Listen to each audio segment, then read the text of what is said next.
बिस्मिल्लाहिर्रहमानिर्रहीम। मैं हूं राजा शुजात और आप देख रहे हैं राजा शुजात यूट्यूब चैनल और फेसबुक पेज।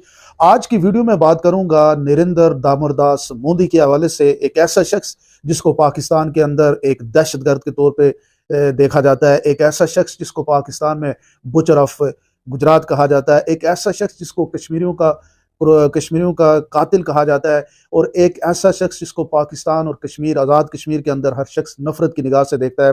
उस शख्स के बारे में बात करूंगा और मैं आज ये बात करूंगा कि उसने 2014 से लेके 24 तक आज हिंदुस्तान के अंदर किस तरीके से हिंदुस्तान को टर्न अराउंड किया, क्यों आज हिंदुस्तान की एक बड़ी तादाद जो है वो उसको पसंद करती है। मैं सिर्फ पाकिस्तानी पॉलिटिशियंस का और नरेंद्र मोदी का एक तकाबली जायजा आपको इस शॉर्ट सी वीडियो में आपके सामने रखूंगा, और आपसे ये गुजारिश होगी कि आप इस वीडियो को एंड तक जरूर देखें, और एंड देखने के बाद आपने नीचे एक कमेंट जरूर करना है कि आपको इस तकाबली जायजे में से क्या आपको महसूस हुआ कि हिंदुस्तान को किस तरीके से टर्न अराउंड किया गया। मैं बात करूंगा स्टैट्स की, फिगर की, फैक्ट्स की, कोई इसके अंदर जज्बात की बात नहीं होगी। सिर्फ ये बात की जाएगी कि इकोनॉमिक्स में वो किस तरह, आईटी एक्सपोर्ट में किस तरह आगे बढ़े, उनकी जीडीपी के अंदर क्या है, ये सारे फैक्ट्स जो है वो मैं आप इस शॉर्ट सी वीडियो में आपके सामने रखूंगा।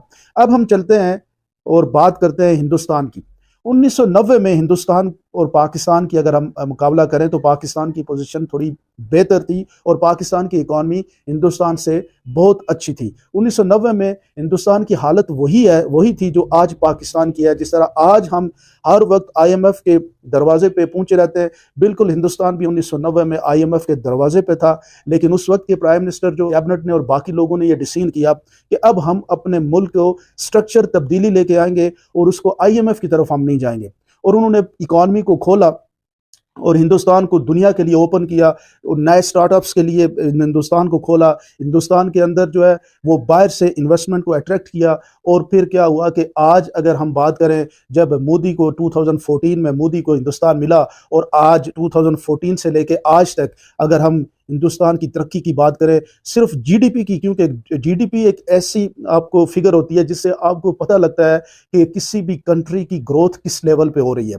हिंदुस्तान की अगर 2014 के अंदर जीडीपी की बात की जाए तो 1.3 ट्रिलियन डॉलर की थी, जिसे आज 3.1 ट्रिलियन डॉलर तक वो पहुंच चुकी है।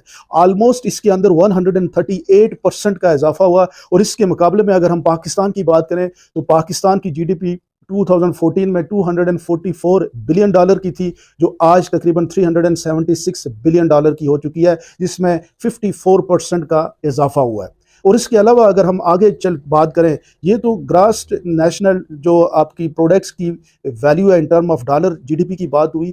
अब जब जीडीपी इंक्रीज होती है तो पर कैपिटा इनकम के ऊपर भी उसका बड़ा इफेक्ट पड़ता है। हिंदुस्तान का पर कैपिटा 2014 में $965 था, जो अभी इंक्रीज करके $2256 हो चुका है, और इसमें भी ऑलमोस्ट 133% का इजाफा हुआ है। और अगर हम पाकिस्तान की बात करें तो पाकिस्तान की उस वक्त हिंदुस्तान के मुकाबले में पाकिस्तान का पर कैपिटा 2014 में बेहतर था। $1173 हमारा पर कैपिटा इनकम थी, जो अभी बढ़ के $1505 हो चुकी है। ऑलमोस्ट इसमें जो है वो 28% का इजाफा हुआ है। और इस इजाफे को भी अगर आप पाकिस्तान की इन्फ्लेशन में देखें तो इन्फ्लेशन हमारी है 40% इन्फ्लेशन की वजह से अगर हम ओवरऑल इसकी कैलकुलेशन करें तो पाकिस्तानियों की इनकम जो है वो डिक्रीज हुई है, वो इंक्रीज नहीं हुई। अगर हम फॉरेन एक्सचेंज रिजर्व की बात करें, जिसका आजकल पाकिस्तान के अंदर हर वक्त इसकी बड़ी परेशानी लगी रहती है, हिंदुस्तान का फॉरेन एक्सचेंज रिजर्व जो था 330 बिलियन डॉलर का था 2014 में, और आज अगर हम बात करें तो वो 578 बिलियन डॉलर का हो चुका है।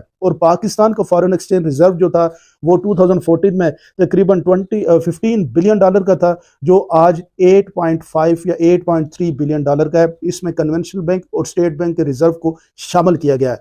और अगर हम एक्सपोर्ट की बात करें, यानी जिसकी वजह से किसी भी कंट्री की जो है डॉलर की अमाउंट इन और इन डॉलर एक्सपोर्ट, यानी डॉलर का आना और डॉलर का बाहर जाना, ये बड़ा ही इंपॉर्टेंट है। और आज अगर हिंदुस्तान की एक्सपोर्ट की बात करें तो जो 2014 में $231 बिलियन एक्सपोर्ट थी, जिसको आज उन्होंने इंक्रीज करके तकरीबन $670 बिलियन कर दिया है। और पाकिस्तान की एक्सपोर्ट $24 बिलियन से $31 बिलियन तक पहुंची है, जो 27% इंक्रीज है। और हिंदुस्तान की एक्सपोर्ट जो है इस सारे अरसे में 190% इंक्रीज हुई।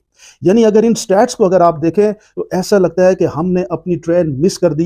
हिंदुस्तान पाकिस्तान से बहुत आगे निकल चुका है। इन्फ्लेशन के अंदर अगर बात करें तो हिंदुस्तान की इन्फ्लेशन जो है वो 5.6% है और पाकिस्तान में इन्फ्लेशन 40% हो चुकी है। मतलब ये कि 2014 में अगर कोई बंदा 1 लाख रुपया रखता था तो उस 1 लाख की वैल्यू अभी 60,000 रुपया हो चुकी है। ये है हमारा सफर 2014 से अभी तक। और हिंदुस्तान की इन्फ्लेशन स्टैग्नेंट है और उसके अंदर कोई बहुत बड़ी एक जिसे कहते हैं तब्दीली नहीं आ रही। और इकोनॉमिकली हिंदुस्तान जो है वो हर रोज नए से नए वर्ज जो है वो हॉरिजन जो है वो तय करता चला जा रहा है। अगर हम बात करें हाउसिंग की और गरीब लोगों के लिए मकानात की, जिस तरह इमरान खान साहब ने बात की थी कि मैं 1 करोड़ घर बनाऊंगा, जिसमें से उन्होंने 30-40 हज़ार के करीब घर बनाए। लेकिन मोदी साहब ने प्राइम मिनिस्टर आवास योजना के नाम से एक प्रोजेक्ट स्टार्ट किया जिसमें तकरीबन 2 करोड़ से ज्यादा लोगों के लिए घर बनाए गए। जो आपको पता है कि लेस प्रिविलेज लोग हैं, उनके लिए 2 करोड़ से ज्यादा घरों का एक प्रोजेक्ट उन्होंने शुरू किया और वो कंप्लीट कर चुके हैं। इसी तरह खवातीन के हवाले से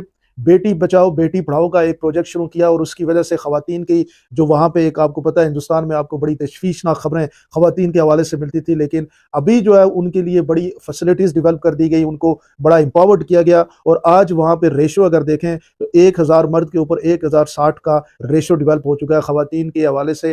पहले थोड़ा सा वो लेस फील करते थे, अब जो है वो इक्वल राइट्स उसको देने पर आहिस्ता आहिस्ता वो तैयार हो रहे हैं। और वो ये सारा प्रोजेक्ट भी नरेंद्र मोदी ने किया। अगर हम बात करें इंफ्रास्ट्रक्चर डेवलपमेंट की तो मोदी साहब ने वहाँ पे बेशुमार हाईवेज वहाँ पे बनाई, उसके अलावा बुलेट ट्रेन वहाँ पे चलाई, इलेक्ट्रिक ट्रेन वहाँ पे चलाई, यानी जो सिटी नेटवर्क होता है रोड्स का उसके ऊपर बड़ा काम किया और बड़ी एक इंफ्रास्ट्रक्चर डेवलपमेंट के ऊपर भी बड़ा फोकस रखा उन्होंने। उसके अलावा अगर हम बात करें तो उनकी जो IT एक्सपोर्ट है वो तकरीबन 40% GDP टू पाकिस्तान है, यानी 156 बिलियन उनकी IT एक्सपोर्ट है और पाकिस्तान की ओनली $2.1 बिलियन की IT एक्सपोर्ट है। और आज दुनिया के अंदर आप सोच रहे हैं कि हम कहाँ पे हैं। आज दुनिया चैट GPT की बात कर रही है, गूगल की और इस तरह के ITs की प्रोडक्ट्स की इंटरनेशनली बात हो रही है। और सबसे ज्यादा मांग जो है IT एक्सपोर्ट की या IT प्रोडक्ट की वो हिंदुस्तान की या पूरी दुनिया के अंदर वो सॉफ्टवेयर डेवलप कर रहे हैं, मुख्तलिफ चीजों के अंदर वो काम कर रहे हैं। और आज दुनिया की जो टॉप कंपनीज है, टॉप IT कंपनीज हैं, जिसमें माइक्रोसॉफ्ट की बात करें, आप गूगल की बात करें, IBM की बात करें, एडोबी की बात करें, स्टारबक्स की बात करें, इन सब के जो CEOs हैं वो आपको हिंदुस्तानी मिलेंगे। हिंदुस्तान के अंदर एक एंटरप्रेन्योरशिप की दौड़ लग चुकी है। जो नौजवान हैं वो अपने बिजनेस स्टार्ट कर रहे हैं, कोई स्टार्टअप्स यूट्यूब कैरियर्स के अंदर आप देखें तो सबसे ज्यादा मिलियनर अगर कोई बने तो वो इस वक्त अगर बड़े सगीर में बात करें तो वो आपको हिंदुस्तान से मिलेंगे। बड़े बड़े चैनल डेवलप किए उन्होंने यूट्यूब के अंदर, ये भी बहुत बड़ी एक्सपोनेंशियल ग्रोथ जो है वो हिंदुस्तान के नौजवानों ने की। और ये सारा जो है वो जो उन्होंने प्रोजेक्ट शुरू किया था मेक इन इंडिया, उसकी वजह से एक जो है नौजवानों के अंदर एक पूरा टर्न अराउंड किया। उन्होंने नौजवानों को नौकरी से यानी जॉब सीकिंग से लेकर निकाल के उन्होंने जॉब गिवर की तरफ लेके गए और उसका पूरा इम्पैक्ट जो है वो नौजवान नस्ल के अंदर हुआ और 10 सालों में एक एक्सपोनेंशियल ग्रोथ जो है वो वहां पे नजर आई। आज हिंदुस्तान के नौजवान का जो सुपरस्टार है वो बेशक अगर हम आर्ट की बात करें तो वो आपको शाहरुख खान और सलमान खान नजर आएंगे, लेकिन जो लार्ज लेवल पे आज हिंदुस्तान का नौजवान जिन लोगों को जो आइडियलाइज कर रहा है वो अडानी है, वो मित्तल है, वो जो और इनके मल्टी बिलियनर हैं, इन लोगों को वो अपना सुपरस्टार के तौर पे देख रहे हैं। आज हिंदुस्तान के अंदर यूनिकॉर्न बिजनेस की बात करें जिनकी वैल्यू $100 बिलियन की है, वो तकरीबन 100 से ज्यादा वहां पे ऐसे बिजनेसेस हैं, जबकि पाकिस्तान पूरे में जो तकरीबन दुनिया का 5वां बड़ा मुल्क है एक भी नहीं है। हमारी जो आर्ट है आज आप देख लें कि नुसरत फतेह अली से निकल के नक्दा कोका तक हम आ चुके हैं और उसके अलावा चाहत फतेह अली तक पहुंच चुके हैं। हिंदुस्तान के अंदर आर्ट के अंदर फिल्म के अंदर हर चीज के अंदर आपने ग्रोथ जो है वो एक्सपोनेंशियल ग्रोथ आपने देखी होगी। अगर हम थोड़ा सा इसको और स्टडी करें तो पहली एजुकेशन पॉलिसी जो है वो नरेंद्र मोदी ने दी, वो उसमें 7 नए IIT और 7 नए IIM जो इंस्टीट्यूट पैदा बनाए, 300 से ज़्यादा यूनिवर्सिटीज़ अपना यूनिवर्सिटीज़ नई क्रिएट की, और उसके अलावा 1,30,000 से ज़्यादा नौजवानों को वोकेशनल ट्रेनिंग दी। और ओवरऑल होलिस्टिक बात करें तो उन्होंने पूरी हिंदुस्तान को एक टर्न अराउंड किया अपने 10 सालों के अंदर।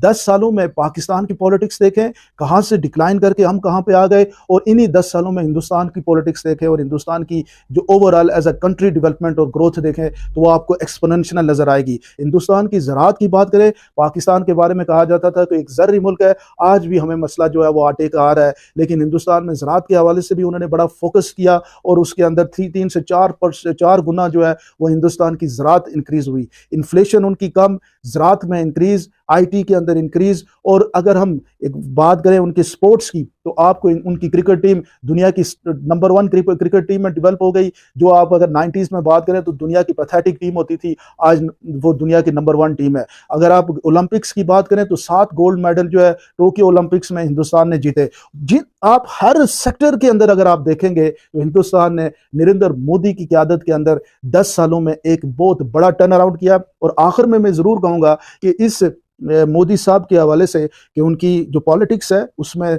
तशद्दुद ज़रूर है, उसमें वो सेंट्रिक टू हिंदुस्तान ज़रूर है। उन्होंने इस सारे अरसे में कश्मीरियों के ऊपर जुल्म की इंतहा की, कश्मीरियों का जो हक़ खुद इरादत का राइट था वो उनको ना देने के हवाले से उन्होंने पूरा अपना फोकस रखा। उसके अलावा बहुत सारी जगहों पे मुसलमानों के ऊपर भी बहुत सारी मुश्किलात वहाँ पे आई। ये सारी चीज़ें वहाँ का मुसलमान ही बेहतर बता सकता है। और अगर कोई मुझे हिंदुस्तान से देख रहा है मुसलमान, वो कमेंट सेक्शन में अपनी राय का ज़रूर इज़हार करे, और अगर कोई चीज़ मुझसे मिस हो गई तो उसको भी आप अपने जो है वो कमेंट के अंदर ज़रूर बताइएगा। और पाकिस्तान के लिए ये एक केस स्टडी है कि हमने अपनी प्रायोरिटीज़ कहाँ पे रख दी और हिंदुस्तान ने क्या प्रायोरिटीज़ रखी। और ऐसा लग रहा है कि हिंदुस्तान की ग्रोथ को देखे ये लग रहा है कि वो हिंदुस्तान जो हमसे बहुत पीछे था, जो 60s में 80s में वो उस हमारे से 90s तक हमसे पीछे रहा, आज वो हिंदुस्तान किस लेवल पे ग्रोथ कर रहा है। हमें भी फोकस करना चाहिए पॉलिटिकल स्टेबिलिटी के साथ, एक अपनी लीडरशिप को चूज करके उसके हाथ में पाकिस्तानियों का मुस्तकबिल देना चाहिए, तब जाके हम भी आगे बढ़ सकते हैं। और आज के वक्त ये जो अगर पाकिस्तान से आप वीडियो देख रहे हैं तो आपके पास ये मौका है कि आगे इलेक्शन आ रहा है, इस इलेक्शन में अपने आप को रेडी करें और अपना वोट वहां पे दें, उस लीडर को दें जो लीडर आपको मुस्तकबिल आपका डेवलप कर सके, जिसके अंदर एक एहसास जरूर हो आपके मुस्तकबिल के हवाले से, ताकि हम भी अगले 10 साल के अंदर